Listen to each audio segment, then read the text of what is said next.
Buenas tardes, bienvenidos de nuevo a este espacio donde seguimos la última hora de la información económica, de los mercados financieros y miramos también a cómo está cotizando Wall Street de momento en la jornada de hoy, por cierto, donde hemos tenido varios datos macroeconómicos relevantes. Contarles también el movimiento que está realizando ahora mismo la bolsa de Estados Unidos.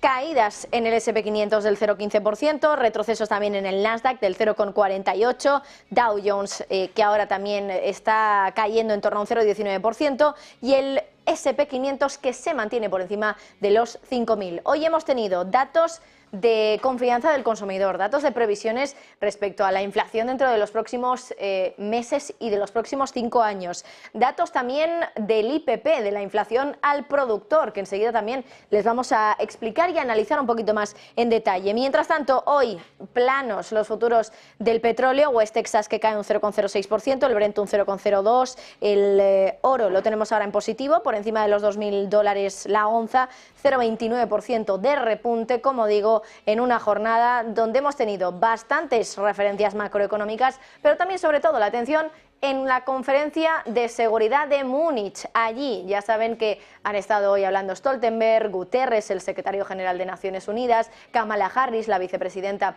de Estados Unidos, muchas personalidades que han pasado por allí y que han hablado de la OTAN también y de esas críticas que ha realizado Donald Trump durante el fin de semana a la Alianza Atlántica. Quien ha hablado también de esto y sobre todo en unos términos algo más agresivos de lo que nos tiene acostumbrados ha sido Kamala Harris, la vicepresidenta de Estados Unidos. No ha mencionado directamente a Donald Trump por su nombre, pero sí que es verdad que ha irrumpido esa retórica de política exterior en el discurso en Alemania, denunciando a quienes sugieren que lo mejor para el pueblo estadounidense es aislarnos del mundo, dice. Insiste en que algunas personas en Estados Unidos quieren burlar los entendimientos comunes entre las naciones, abrazar a los dictadores y adoptar sus tácticas represivas y abandonar los compromisos con sus aliados en favor de acciones unilaterales. Una clara referencia a Donald Trump, a pesar de que ella no lo ha dicho así abiertamente. Bueno, vamos a recordar esas palabras de Kamala Harris hoy en Múnich. Abandon commitments to our allies in favor of unilateral action. Let me be clear. That worldview is dangerous, destabilizing, and indeed short-sighted. That view would weaken America and would undermine global stability and undermine global prosperity. President Biden and I therefore reject that view. And please do understand, our approach is not based on the virtues of charity. We pursue our approach because it is in our strategic interest. I strongly believe America's role of global leadership is to the direct benefit of the American. Pues palabras de Kamala Harris, de la vicepresidenta de Estados Unidos, respecto a Donald Trump y esos comentarios sugiriendo que le había dicho a un líder europeo hace ya unos años que en el caso de que Rusia invadiera Ucrania, Estados Unidos podía un poco abandonar a su suerte a aquellos países de la OTAN, países europeos especialmente, que no cumplieran con esos objetivos de gasto militar, que por cierto son lo que ahora mismo está un poco en boca de todos los grandes líderes de la OTAN. De hecho, Stoltenberg insiste por activa y por pasiva estos días en cuánto dinero se ha gastado ya en gasto militar desde 2014, desde que se impuso ese objetivo de gasto militar del 2% del PIB. Entonces era un techo, ahora se trata como un suelo, es decir, un mínimo que tienen que tener los países de la OTAN. Además de esto, también hoy, en unos términos ya más económicos, hemos tenido datos de confianza del consumidor en Estados Unidos, Javi, que por cierto, esa confianza del consumidor de la Universidad de Michigan en febrero ha subido al nivel más alto desde el 2021. Sí, en concreto también estamos, como decías Marta, en el nivel más alto traducido a otro tipo de lenguaje de los 2 últimos años y medio, a medida que los estadounidenses confían en que sobre todo el mercado laboral se va a mantener fuerte y que esas cifras cercanas al pleno empleo van a ser la tónica general en Estados Unidos de aquí a 2 meses que vienen. Prácticamente se replican esas palabras que escuchábamos de la secretaria del Tesoro Janet Yellen esta misma semana. El índice de confianza del consumidor ha registrado una lectura por encima de los 79 enteros en enero, confianza que ha mejorado en los últimos meses a medida que también se desacelera la inflación y por lo tanto hay menos preocupaciones por parte de la sociedad estadounidense a que se sigan subiendo los tipos de interés, a que se siga desalentando la concesión de crédito. De momento las condiciones comerciales insisten en seguir siendo altas, nivel más alto desde diciembre del 2020 y las expectativas de inflación que se mantienen, eso sí, por encima de la cifra de control de los bancos centrales, de la Reserva Federal en este caso, 2,9% ya por tercer mes consecutivo. Pues Javi, muchísimas gracias. Confianza del consumidor hoy en Estados Unidos, mientras la atención, a pesar de todo, a pesar de que hay muchas referencias económicas, está puesta, por supuesto, en lo que ocurre en la conferencia de seguridad de Múnich. Hoy también, justo cuando hemos conocido la noticia del fallecimiento de Alexei Navalny, el principal opositor de Vladimir Putin en Rusia. Por cierto, lo que se ha conocido, bueno, ha sido por un comunicado de los servicios penitenciarios de Rusia, apodados Sefesin, y en ese comunicado han dicho que Navalny se había sentido indispuesto después de un paseo y que se le practicaron los necesarios procedimientos de reanimación que no dieron ningún resultado. Hoy Stoltenberg ha hablado precisamente de este tema y ha dicho que la noticia de su fallecimiento le resulta preocupante. Deeply saddened and concerned about the reports coming from Russia that Alexei Navalny is dead. All the facts has to be established, and Russia has serious questions to answer. Alexei Navalny has been a strong voice for freedom, for democracy for many years, and NATO and NATO allies have called for his immediate release for a long time. And today my thoughts go to his family and his loved ones, and we remain committed to support everyone that believes in democracy and freedom as Alexei Navalny has done for so many years. Pues sin duda ha sido uno de los temas del día, por supuesto, aunque también lo ha sido el hecho de que anoche la Casa Blanca confirmara que había recibido información de inteligencia preocupante de que Rusia estaba desarrollando una capacidad antisatélite avanzada, confirmando así esos informes que habían hecho sonar las alarmas entre los halcones de la defensa en el Capitolio. John Kirby, el portavoz del Consejo de Seguridad Nacional de Estados Unidos, había dicho que se había limitado a revelar la naturaleza específica de la amenaza y que los avances del Kremlin no planteaban ninguna amenaza inmediata a la seguridad de nadie. Los funcionarios estadounidenses informados sobre esa inteligencia habían dicho en declaraciones a Financial Times que básicamente se trataba de los esfuerzos de Rusia para desplegar un arma nuclear espacial que podría usarse para desactivar satélites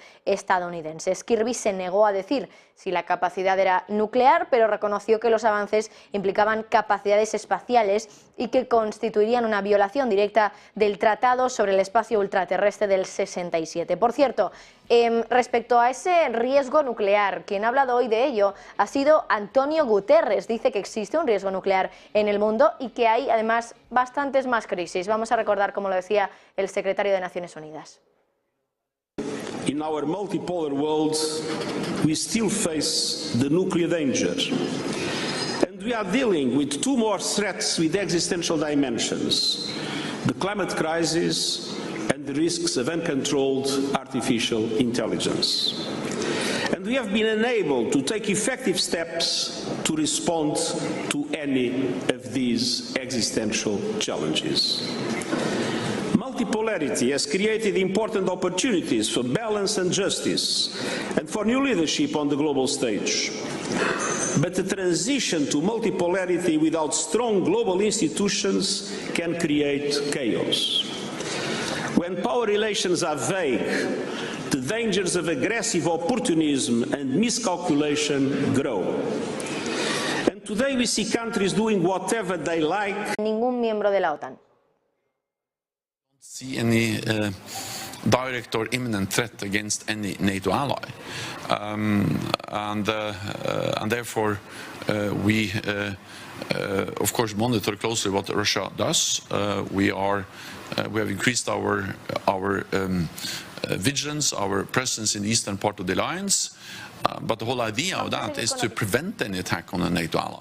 Bueno, y por cierto, seguimos pendientes de otras cuestiones. Miramos ahora al Mar Rojo, y es que ahora los minoristas, a través del Organismo Europeo de la Industria, Eurocommerce, han pedido ya a las instituciones y Estados miembros de la Unión Europea que resuelvan la crisis del Mar Rojo que ha perturbado al comercio, diciendo en una carta al ministro de Exteriores de Bélgica que ya ha tenido impactos masivos en algunos negocios, Javi. Sí, Marta, las compañías navieras siguen viéndose afectadas por la crisis y los ataques continuos de los hutíes en la zona del Mar Rojo por estas milicias respaldadas por Irán, que están poniendo en jaque al suministro de energía, de parte del combustible, pero también de algunas materias primas aquí en Europa, en Occidente, y que han provocado, por ejemplo, el despunte en los precios de los fletes. Las compañías navieras que han tenido que desviar y llevar sus barcos a través de Cabo Buena Esperanza, lo que ha retrasado unas 2 semanas de media la entrega de los componentes que vienen de Asia hacia la zona de Estados Unidos y de Europa, se siguen quejando. Las cadenas de suministro siguen interrumpidas. Todo depende del canal de Suez para llevar productos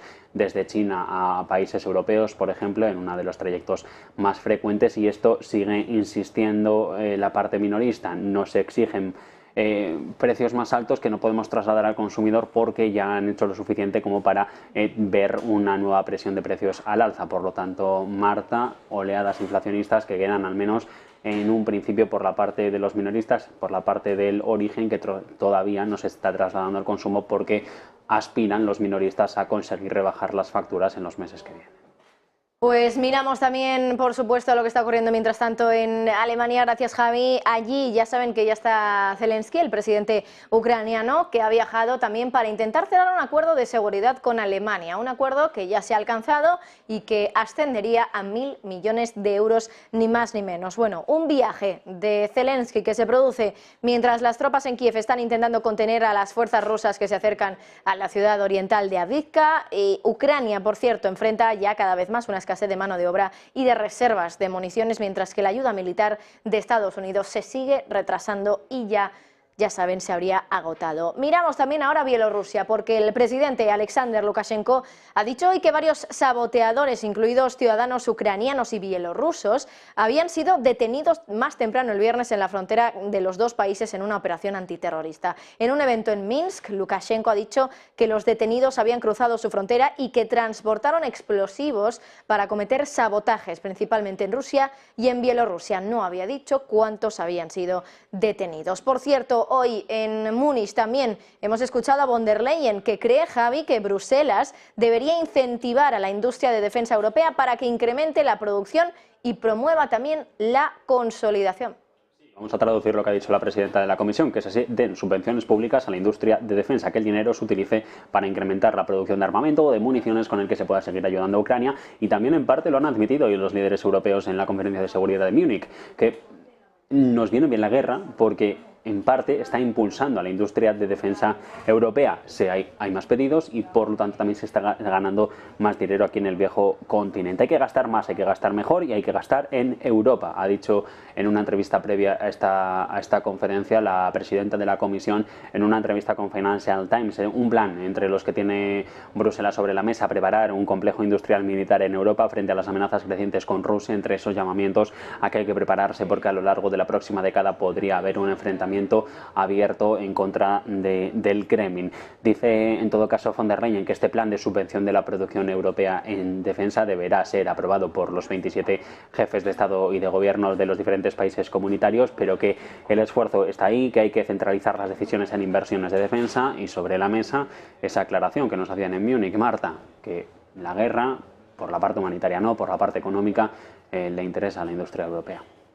Pues Javi, muchísimas gracias. Hoy también hablamos del Banco Central Europeo. Ya saben que todavía Christine Lagarde insiste en que no es momento de bajar los tipos de interés, pero cada vez hay más miembros del BCE que están empezando a plantear un debate dentro del Banco Central Europeo. Y el debate es si retrasar las bajadas de tipos puede traer consigo también otro tipo de riesgos. Por ejemplo, una bajada de tipos demasiado rápida, que es un poco lo que ocurrió con las subidas de tipos. Ahora ha sido François Villeroy, el gobernador del Banco de Francia. Dice que parece establecido que el Banco Central Europeo va a bajar los tipos en algún momento de este año y que piensa que el riesgo de actuar demasiado tarde existe al menos tanto como el de hacerlo demasiado pronto. En una entrevista con el periódico belga L'Echo ha dicho que en el Banco Central Europeo existen 3 tipos de flexibilidad.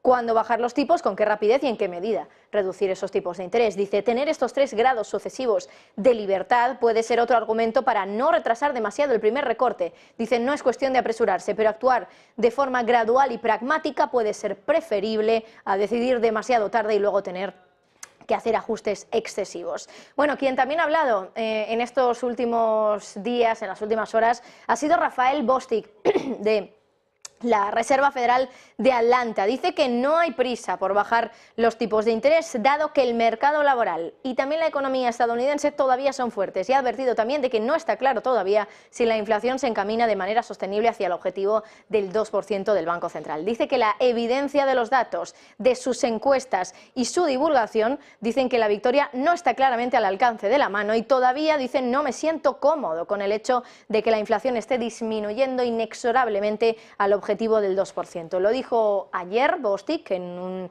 discurso en Nueva York y dijo, eso puede ser cierto durante algún tiempo, incluso si el informe del IPC de enero resulta ser una aberración. Y por cierto, miramos algunas compañías también protagonistas hoy. Es el caso en Europa, por ejemplo, de Eni, que ha publicado un beneficio trimestral que, por cierto, ha caído 1/3 a medida que caen los precios de la energía. Y bueno, los ingresos también han retrocedido un 34% en términos ajustados para el cuarto trimestre de 2023, a medida que han retrocedido esas ganancias extraordinarias para el sector en medio del conflicto entre Rusia y Ucrania. La compañía ha citado una caída en los precios del gas, también en el petróleo, para explicar un desempeño que, según ha dicho, sigue siendo excelente dado un entorno volátil. Los ingresos trimestrales de la empresa de 1.600 millones de euros se han visto impulsados por su división global de gas y de gas natural licuado, y también por la demanda de los clientes europeos, compensada con una caída masiva de las importaciones rusas. Para todo el año, la empresa ha registrado un beneficio neto ajustado de 8.300 millones frente a los 13.300 del año anterior. Bueno, esta y otras compañías hoy protagonistas, y hacemos enseguida una pausa publicitaria para ahora hablarles de otra cuestión. En España, los créditos, los avales del ICO que estaría ahora mismo planteando el Gobierno para que los más jóvenes puedan permitirse también financiar al 100% una vivienda, una hipoteca sobre el 100% del inmueble en cuestión que quieran comprar. Vamos a intentar analizar todas las variables de todo esto, si de verdad van a resolver los problemas de acceso de vivienda y cuál sería la solución a este problema de acceso de vivienda para los jóvenes que están ahora mismo llevando a cabo otros países, por ejemplo en Europa. Será enseguida.